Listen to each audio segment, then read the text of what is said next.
CST, une nouvelle bien triste pour tous les amoureux de sport et les fans de rugby en particulier. Après un week-end de pourtant festif avec la belle victoire du 15 de France face à l'Afrique du Sud au stade Vélodrome de Marseille en présence de Charlène et Albert de Monaco, le rugby français s'est réveillé hier avec une bien triste nouvelle. La mort d'un ancien joueur professionnel a été annoncée hier après-midi.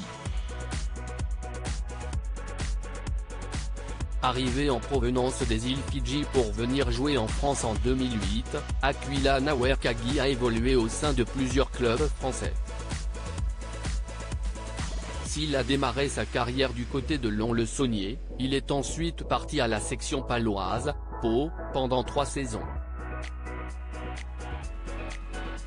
Resté 3 saisons dans le club qui évoluait alors en Pro D2, la deuxième division française, il est ensuite parti à l'US Bressan avant de terminer sa carrière en 2014 du côté de Chalon-sur-Saône. Suite à sa prolifique carrière, le Fidjien âgé de 39 ans a décidé de rester en France et s'était installé à Mercurey, Saône-et-Loire, où il vivait avec ses enfants. Leur mère vivait non loin d'ici, à Couche, et CST sur une route située entre les deux villes que le corps d'Aquila Nawerkagi a été retrouvé. D'après les informations du journal de Saône-et-Loire, ce dernier était porté disparu depuis la nuit de jeudi à vendredi après qu'il a quitté son domicile.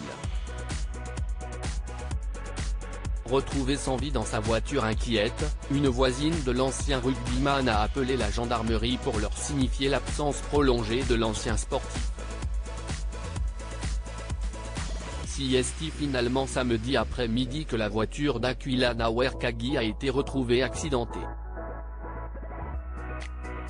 CST, un automobiliste qui a fait la macabre découverte, et d'après les premiers éléments de l'enquête, le rugbyman aurait perdu le contrôle de sa voiture alors qu'il se trouvait sur la route départementale 978.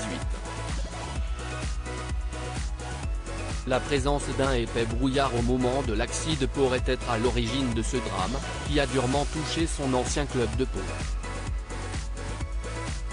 La section a appris avec beaucoup de tristesse la disparition d'Aquila Nawerkagi, joueur du club entre 2009 et 2012. À sa famille, ses amis et ses proches, nous présentons nos plus sincères condoléances, a commenté le club sur ses réseaux sociaux.